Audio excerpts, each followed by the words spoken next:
There's blood in the water, and there's fear. Now, earlier in today's show, I talked about how Twitch is imploding. Then I brought up that nutless wonder, Bernie Sanders. Well, now I need to talk about something else where people are afraid. And you know how fear it spreads like a virus. Fear, fear, fear. Shh, don't be afraid.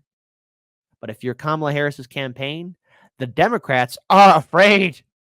They're afraid of Jill Stein. Oh no. And AOC and Bernie Sanders are being called out to help campaign for Harris in the great state of Wisconsin. Shout out to our Wisconsin audience there. I'm sorry you got to deal with AOC crying and Bernie, that nutless cuck of the wonder, being in your state. Don't worry. Don't worry. They're afraid. And see, here's the thing, Democrats.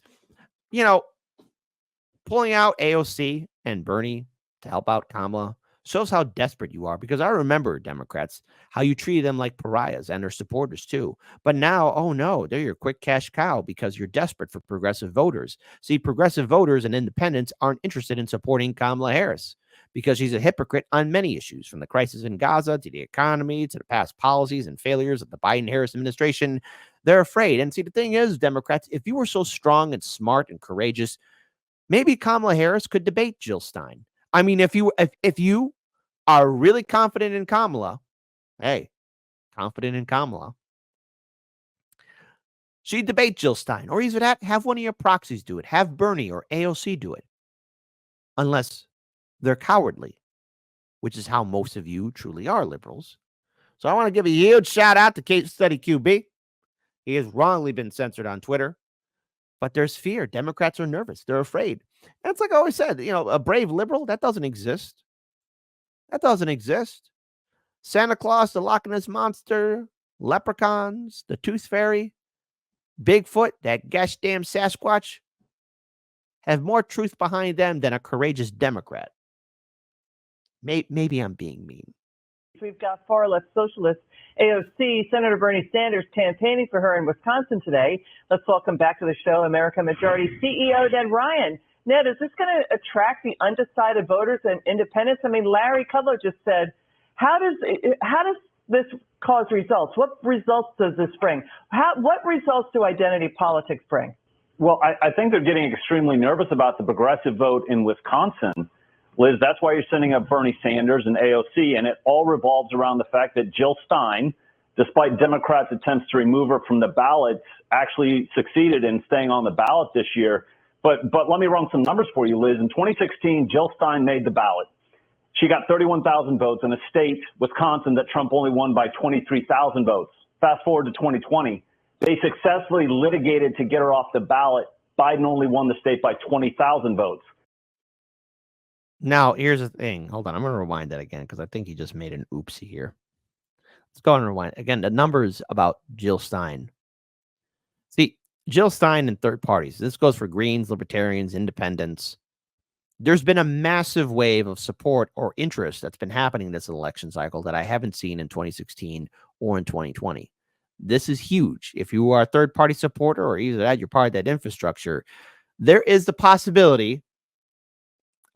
Again, I don't want to give high percentile chances to this, but or maybe, possibly, if voter turnout is really excited enough for Jill Stein, where third parties could potentially, and even libertarians, could maybe reach the unknown threshold of above 5% in a general election. Now, that is a tall order.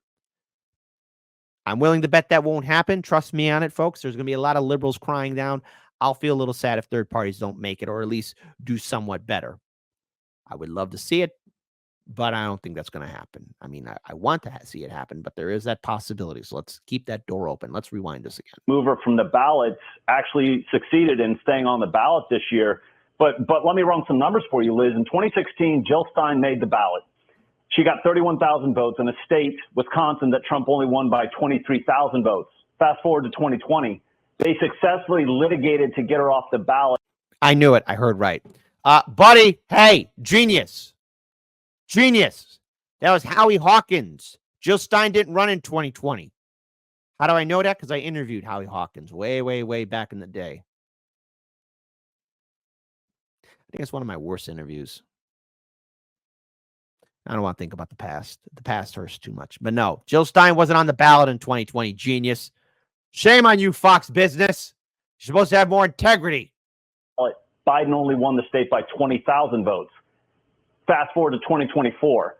She made the ballot again. They were unsuccessful in getting her off. They're afraid that those 30-some thousand votes that she got in 2016 might go her way in 2024, and that would really be devastating to Kamala Harris's chance in Wisconsin. That's important data. Ned, that's really important what you said. Yes, very important indeed. But he got the wrong person. Wrong person. Wrong person. Wrong person, genius. Wrong person. But then again, you know, I mean, I just want to just address something here to you lovely, beautiful people. You know, there is fear. And see, the thing is, it's not only with Fox News that's addressing the fear that Democrats have, but see, corporate media is also worried about something else here too. This is from BSDNC. Don't worry. I won't subject you guys to this too long, but this is quite hilarious. And I'm not overly concerned that this group is going to vote for Trump because they think that he might handle the situation they might just better. Sit on the sideline, not they vote, might stay home. Third party. They might vote third party. They may not necessarily know Jill Stein's kind of problematic record of coming in at the last minute. Problematic record. She has every right to run. Just like the libertarians, just like everybody. Yeah, I'll throw in every single candidate. They have a right to run. It is in their right to do so. But problematic. See, don't you love when the Democrats use that word? It's problematic. It's problematic. Problematic at last minute. It's problematic because everybody knows we suck. No pun intended, Kamala. May not necessarily know Jill Stein's kind of problematic record of coming in at the last minute and grifting and all of that, but we're doing our best to educate voters on that respect too. But I will say what we consistently hear while the war in Gaza and our response to it is incredibly important. Oh, holy cow. Oh my God. Prim 54. Oh, mandatory thumbs up for Prim 54 right now. Hey, hold on. That's getting this. All lies will be exposed. Last minute. So Harris's campaign was planned from the start. I better hold on. In all my chats right now, mandatory thumbs up. Mandatory thumbs up. Mandatory thumbs up for Prim 54 right now. On Rockfin. There you go. On Odyssey. On Kick. On Kick. Kick. Kick. Peace be to the prophet Cat Williams. Please. Oh my God. That is on point. See, oh man, I gotta get another person to read the chat for me and highlight this stuff, man. Look at that. See, I'm seeing all the thumbs up in the chat, as it should be. So was Harris's campaign lady planned from the start? I guess so. I guess so, folks. I guess so. I guess that's it. What they're prioritizing as their top concerns are issues of personal financial security, student debt, of course. And the Harris campaign has been communicating a lot on those issues. And I'm not. Let's see. And so what is the significance of this? Because, you know, it just once again proves to the point that I am once again correct on my assessment of the Democrats and liberals in general. They're afraid. Oh, they are afraid. They are afraid because they are not courageous people. See, Democrats, you're the ones that built walls and big fences around your fantastic DNC convention. You are the ones that kicked out the uncommitted group from speaking at the DNC convention. You are the ones that prevented a lot of third-party or independent candidates from being on the ballot or on the debate stage. You are the ones that are being pro-censorship. You are the ones that are continuing to turn a blind eye to the potential crisis of World War III at our doorstep. You are the ones that are continuing on with the crisis at the border, and the kids are still in cages, by the way, my lovelies. Wait, hold on. You are the ones that are presiding over a destroyed economy, Democrats and liberals. See, it's not my fault that you guys screwed the pooch. It's you. I don't need to be yelled at or have a finger wagged in my face. You guys have done this to yourselves. So what can I do to help you? The answer is nothing. I can do nothing to save the Democratic Party. You guys did this to yourselves, and now you have to own up to it.